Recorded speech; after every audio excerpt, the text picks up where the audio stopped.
Hey, everybody. We decided to do this on Thanksgiving Day. Good to see everyone, and hopefully to be seen here on this great football and family holiday of Thanksgiving. Good to see you, Chris. DJ Rich, Mikey D is in D's Nuts. Good to see you, TJ Jefferson. I woke up from a nap from this. Oh, good. You know what we're going to do? We're going to have a new tradition here. Did we do this last year? Well, we could say we did it last year. Who knows?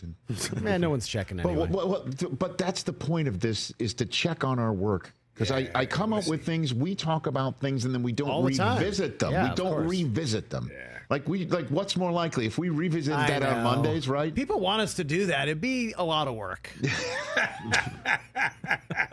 It's a lot of buttons over here. There's a lot of buttons over here. You know what I mean? No, I understand that. Yeah. But on September the 3rd, way back when. Oh, so okay, this is like Labor Day time, right? Yep. I came up with my top 5 storylines for the entire 2024 NFL season. Right. And figured it would be perfect here on Thanksgiving Day to revisit those storylines and see where we are, where we've netted out.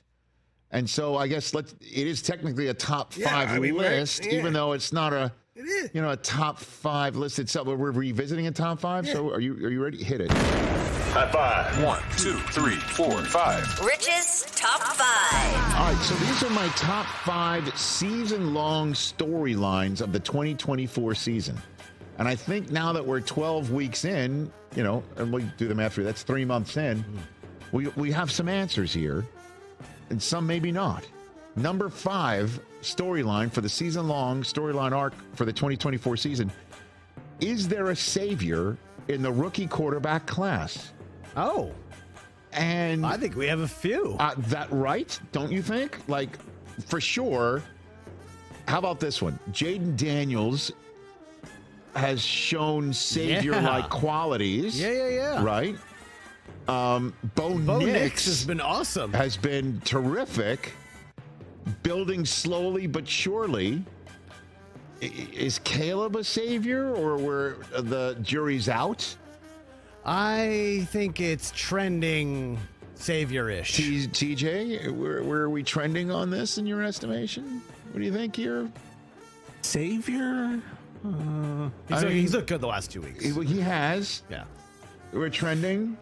My guy, Drake May. Drake May is for sure a savior. You think so? We got our guy. For sure. I'm looking at Jalen, and I want to say Caleb's a savior. Just for his sake and my Unfortunately, Bears. we knew at the time when I said this on September 3rd, J.J. McCarthy was already done for the year. Right. And we knew that Michael Penix wasn't going to play at all. Yeah. Well, we were wondering. Yeah. He's gotten, cups of garbage time coffee. Interesting. No, but at the time, we were wondering, at the time, it was is like, Kirk going to struggle? Could he healthy? actually sit? Right. And he struggled week 1, and it was like, just put Penix in there. I mean, the Steelers were all over him in week 1. Yeah. I like that. I think there's several. I think you're good. You nailed it. Number 4 storyline for the season-long storyline for 2024. Russell Wilson's last stand. And here we are, Thanksgiving week. Wow. And the way that this played out, Russ was hurt to begin the season. Mm-hmm. Hurt? Well, we were saying he was hurt. Pushing a sled. And they were just like saying he's just not well enough to play, because we thought they're just shining us off to get Justin Fields in there. And Fields starts 4-2. And then slowly but surely, every single time they were asked during that 4-2 stretch, or Tomlin was asked, what about Russ? He's just like, he's not available to us. Right. And we were like, oh, yeah, he'll just stay unavailable. And then slowly but surely, Russ is getting reps, and he's back in practice, and then he starts. And he wins. And so Fields went 4-2, and as of Thanksgiving Day right now, Russ went 4-1 in his first 5. Dude. And so the Steelers, once upon a time 4-2, are now 8-3. And Russell Wilson's last stand, if it does continue to go in this direction and he takes them to the playoffs, maybe the Steelers keep him. I think they're keeping him. Both? I think they're keeping him. Well, they'll be more expensive.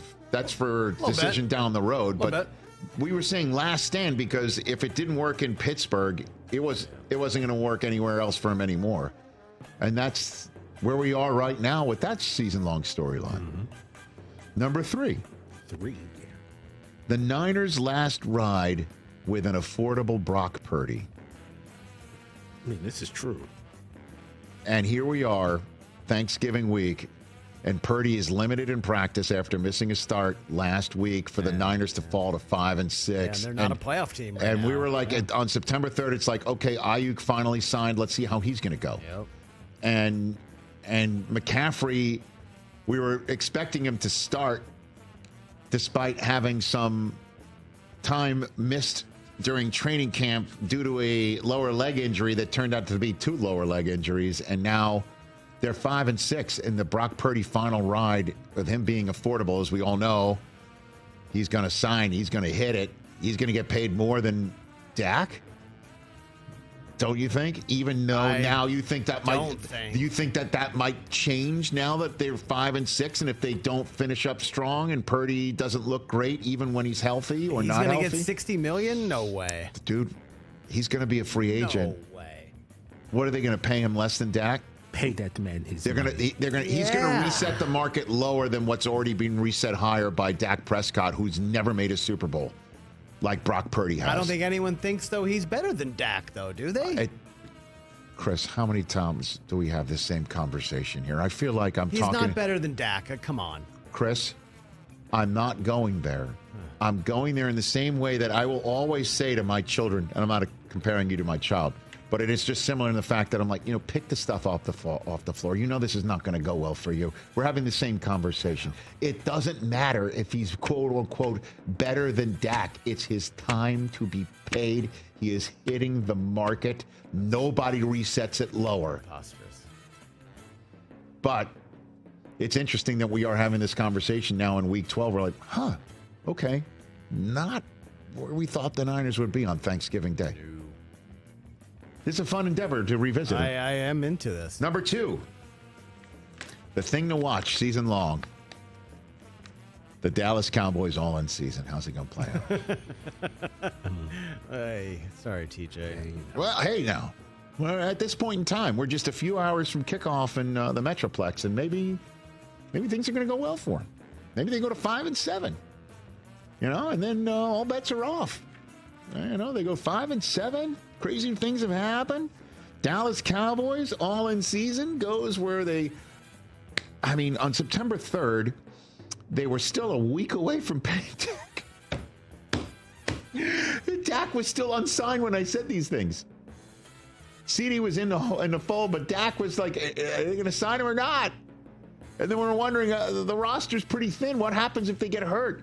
And then they signed Dak, they boat raced Cleveland, and then things went completely south from there on out. Totally. 2 losses in a row, boat races at home. They then won 2 games. I was in London, and I slept through the Cowboys-Pittsburgh game, and then I watched it back, and I'm thinking, okay, that's not a bad way to finish up in the fourth quarter, and then they lose 5 in a row. And lose Dak for the season. And, bring in Jonathan Mingo to help the offense at the trade deadline. Mingo. And here we are on Thanksgiving, and the Cowboys, if they beat a Giants team that no longer has Daniel Jones because they cut him this week, man, these are storylines on September 3rd. We were just been like, how's it going to play out? That's the answer. The all-in season is now kind of all out. Disastrous. But we'll see what happens for the next 6 weeks. Number 1 storyline of 2024. What? Season long, you know what it is. What did you say? Oh, The Chiefs' three-peat attempt. Three-peat. And here we are on Thanksgiving, and they've lost only 1 game, and it was 2 weeks ago. They went from Christmas Day 2023 damn near to Thanksgiving 2024 without losing a football game. They did lose one finally. This one was in Buffalo. And again, on September 3rd, nobody thought the Bills would be 9-2 on Thanksgiving Day, but that wasn't one of my season-long storylines to look at.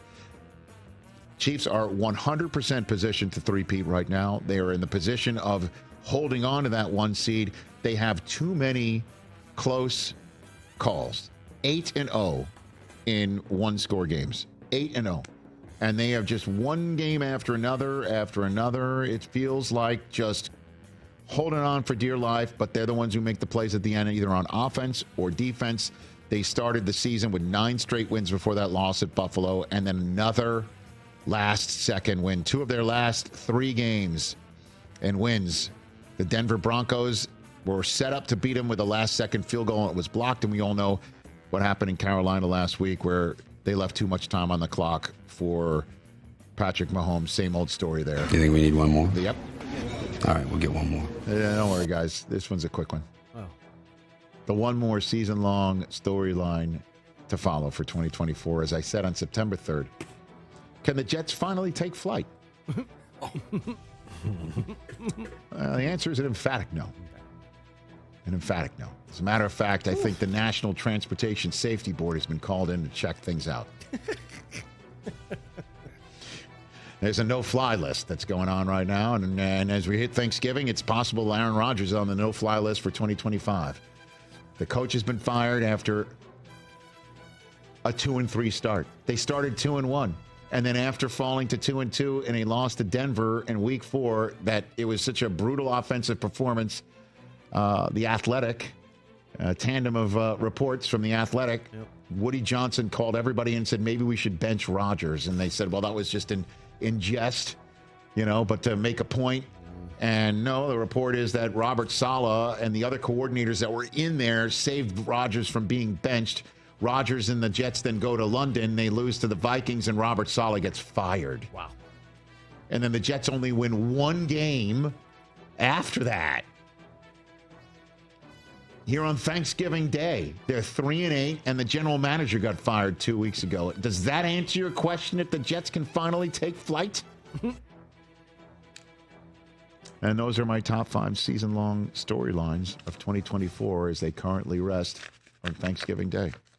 Fun revisiting of our work, don't you think? I like doing that. I like looking back and see what we did. Let's do that every Thanksgiving Day from now on. I like it. Have a great Thanksgiving. Get your tray tables up, man. Well done, Mikey. Jeez. Happy Thanksgiving, everybody. Have a great one.